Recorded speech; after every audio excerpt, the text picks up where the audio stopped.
Hi, good evening, all of you. I am Nishant, and welcome to a new episode of Arguably the Reading Quest. Have you ever thought that why we human beings are so aggressive? What is the root cause of our aggression? It is so much deeply entrenched in our behavior that it appears that we are aggressive by very instinct. That since the early days of the development of Homo sapiens or Homo erectus, this DNA is at work. So we have such kind of DNA and genetic mechanism to make us aggressive. Have you ever thought of reading a book that profoundly examines the human aggression and does an active post-mortem of it, an active and a brilliant post-mortem of it? So let me suggest you a book uh, by none other than Erich Fromm, that is The Anatomy of Human Destructiveness. So this is a book that dissects human aggressiveness, and no wonder the book is titled The Anatomy of Human Destructiveness. So Erich Fromm was a genius in his own right. He was from the Frankfurt School, and he studied the various social systems, the institution of capitalism, the institution of democracy, the mass consumerism, and he dissects the profound ills of human civilization and what all it takes us to make us another civilized society that is devoid of any violence, insofar as it is humanly possible for us to achieve.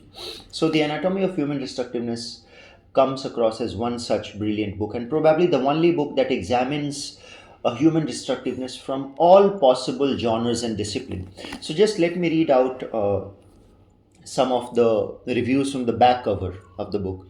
So Lewis Mumford, another iconic intellectual of his age, says, if any single book could bring mankind to its senses, this book might qualify for that miracle. This book is the product of one of the most alert, most penetrating, and most mature minds of our time, and I definitely agree to every word said by Lewis Mumford.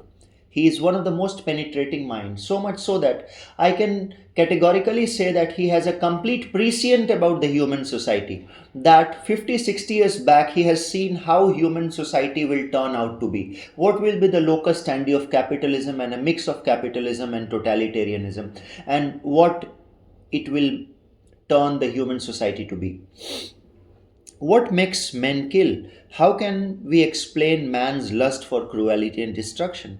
In a world of violence in which every form seems to be increasing, Erich Fromm has treated this problem with deep perception in the most original and far reaching work of his brilliant career.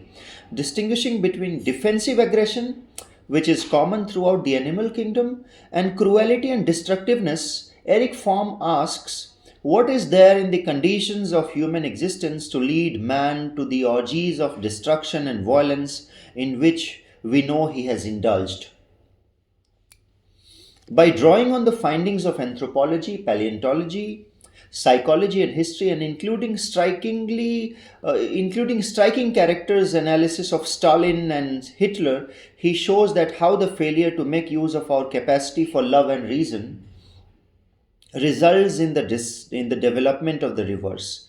We wish to control life absolutely or to destroy it. This is a stunningly erudite book. This book should also be read for reading a very real character psychological sketch of Stalin and Hitler. So, and you will know that Hitler was a congenital, pathological liar. No wonder he was also suffering to the core with a malignant necrophilia. He was also a pathological liar. And Erich Fromm has exposed through his writings in this character sketch of Hitler that how he has lied very effortlessly in his book Mein Kampf. So, just to start with, so Erich Fromm argues against this widely popular notion that we are cruel by the very instinct. We are instinctively cruel.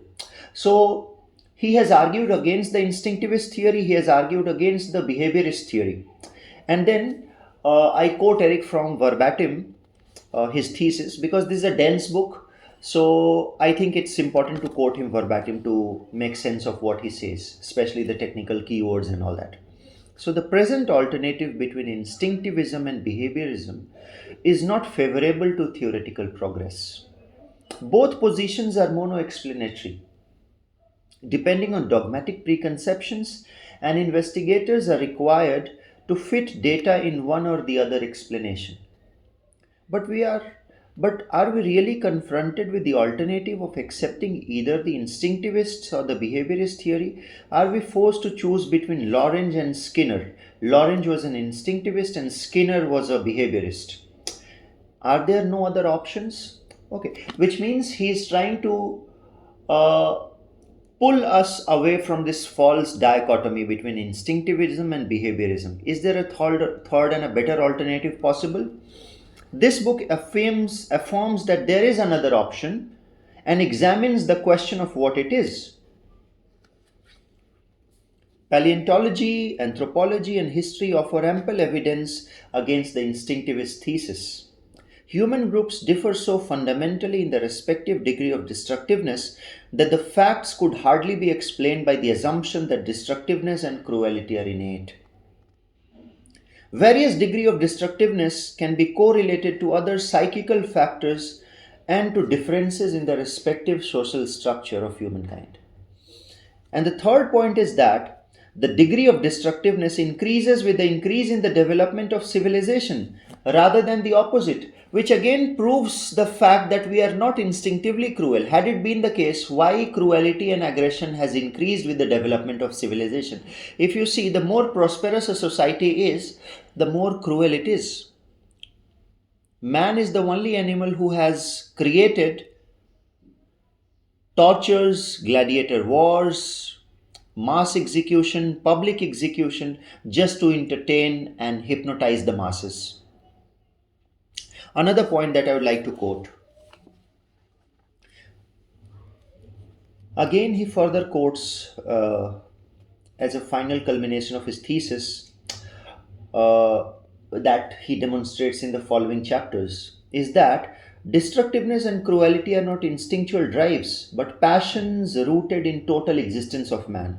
They are one of the ways to make sense of life. They are not and could not be present in animal because they are by their very nature rooted in human condition. The main error of Lorenz and other instinctivists is to have confused the two kind of drives, those rooted in instinct and those rooted in character. Please understand there are two kind of drives, those rooted in instinct and those rooted in character. A sadist person who waits for the occasion, as it were, to express his sadism, looks as if he is fitted the hydraulic model of a dammed up instinct. But only people with a sadist character wait for the opportunity to behave sadistically. Just as people with a loving character wait for the opportunity to express their love.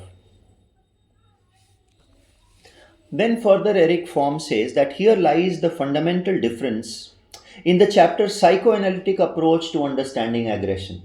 Here he deals Freud in details. He says, here lies the fundamental difference between behaviorism and psychoanalytic characterology.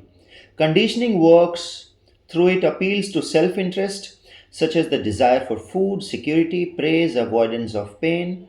In animals, self-interest proved to be so strong that by repeated and optimally spaced reinforcement, self-interest proves to be stronger than other instincts like sex or aggression. Man, of course, also behaves in accordance with his self-interest.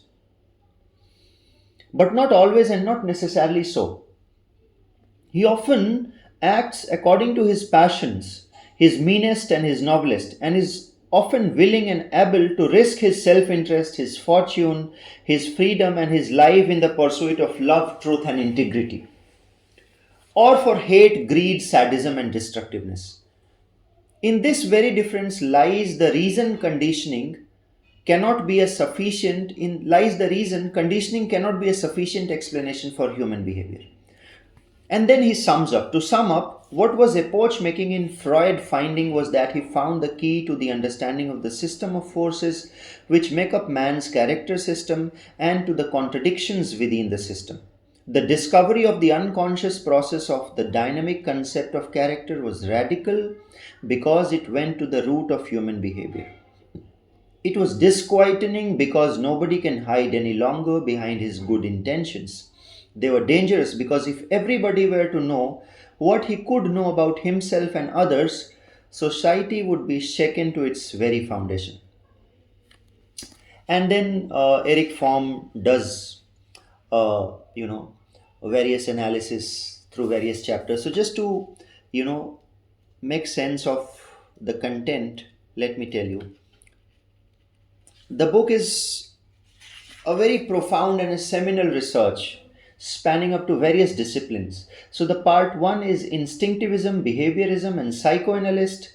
He has discussed the instinctivists, the environmentalists, and the behaviorist. Instinctivism and behaviorism, a comparative analysis. Then in part two, he has discussed the evidence against the instinctivist thesis, animal behavior, paleontology, anthropology, and then in part three, the part three is titled The Variety of Aggression, the Varieties of Aggression and Destructiveness and Their Reflective Condition. So we have benign aggression, we have malignant aggression, the premises are there. We have malignant aggression, cruelty and destructiveness. We have malignant aggression where a separate chapter on necrophilia is discussed, and then Adolph Hitler is discussed as a clinical case of necrophilia. And then on the ambiguity of hope.